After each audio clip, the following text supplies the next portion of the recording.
Sunnylands will become a place where leaders of the world, whether it's in government or in philanthropy or the arts or education, will be able to come to make contributions and arrive at accords that make this a better planet.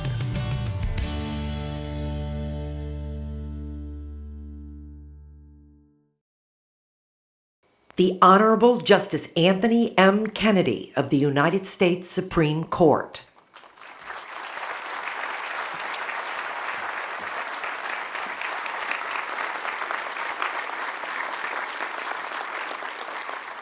Thank you.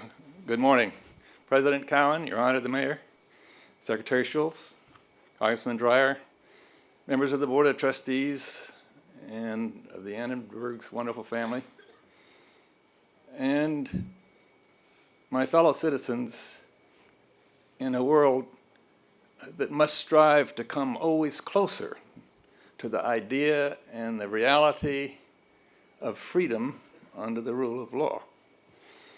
We come here to dedicate something tangible, something visible, this magnificent building that you're about to see. We come also to rededicate ourselves to the ideas and the purposes for which this building was built and for which the Annenberg Foundation has graciously agreed to promote and to enrich and to preserve at this place. Lee and Walter Annenberg, with their wonderful ebullience and elegance and eloquence, would have been so very proud and pleased to see what their family and the Board of Trustees have done to preserve this magnificent legacy. The second verse of America that you just heard talked about Pilgrim's feet whose stern impassioned stress built freedom across the wilderness. When the Annenbergs came here and completed their dream and their inspiration in the 60s, they came over a century after the pioneers who first came to California.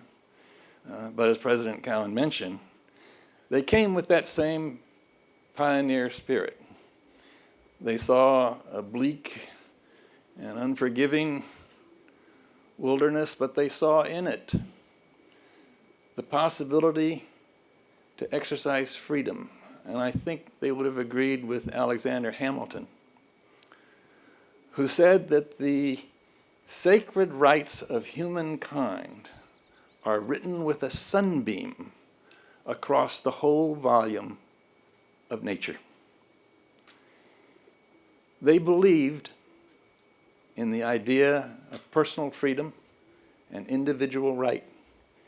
They believe that each of us has the capacity to own property, to create, to dream, to inspire, and to transmit. This is the essence of personal freedom. Freedom includes the right to property.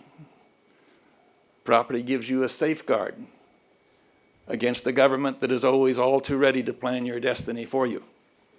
And the Annenbergs understood that. And so they built this magnificent place as a tribute to the idea of human freedom and personal liberty. But we must not forget that the dynamics of freedom are much more complex, much more rich, much more essential than simply personal rights and personal liberties. Human freedom, as America has always understood it, means the right of citizens acting in concert, acting as a nation, acting as a people, to shape their own destiny and to plan the course of the nation. That is both a right and a responsibility. Each generation of Americans are trustees for the generation to come afterwards. And they must remember that. Each generation must remember that trustees don't grab all the assets for themselves, lest those who follow do not have the security and the ability and the sustenance to continue freedom. Each generation must be more powerful, not less powerful than the previous one.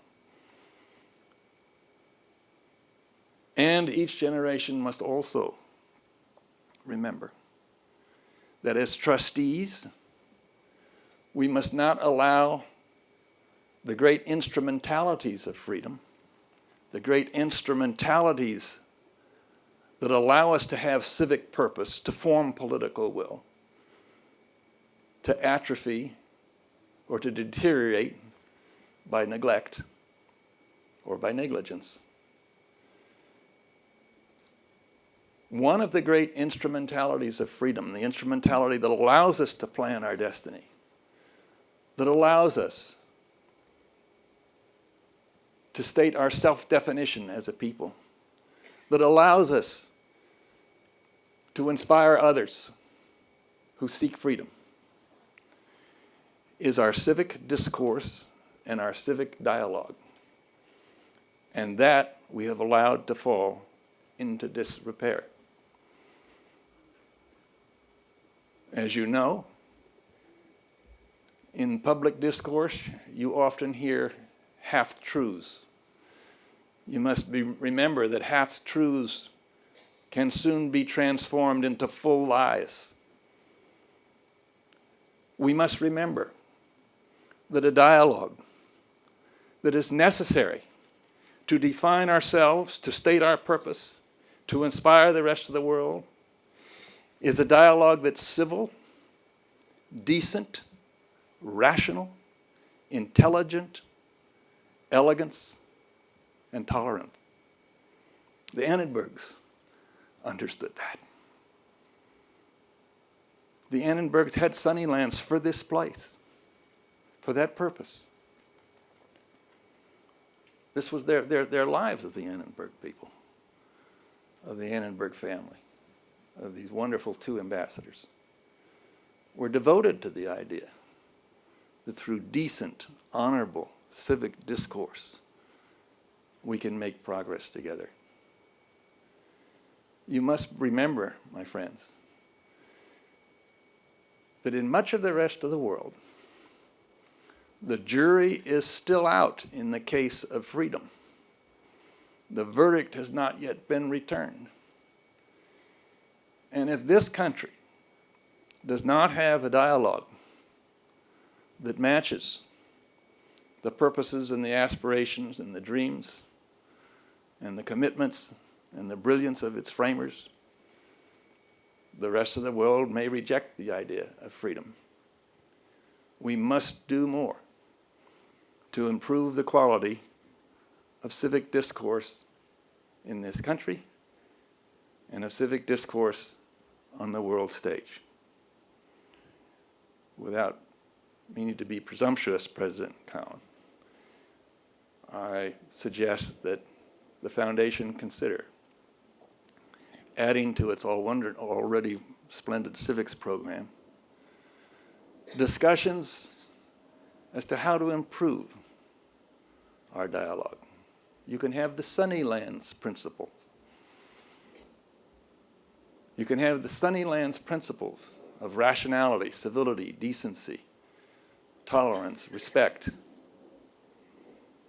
and above all, commitment to the idea that we can only progress as a nation and as a people in order to preserve the individual rights that I mentioned at the outset. In a remark sometimes attributed to Gibbons, although I can't document it precisely, the history of the Athenian Empire in classical Greece is expressed somewhat as follows.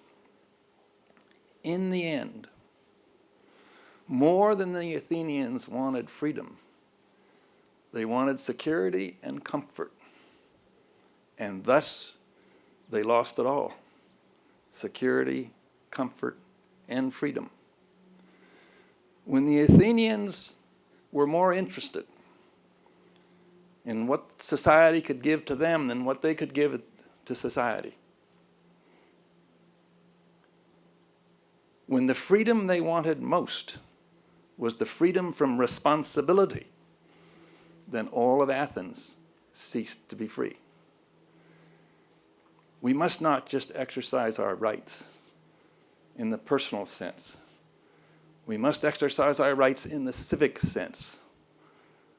And that means to begin with a decent dialogue, the Sunnylands dialogue, the Sunnylands dialogue of excellence and rationality and intelligence. Do this you can, do this you must, and I wish you well. Thank you.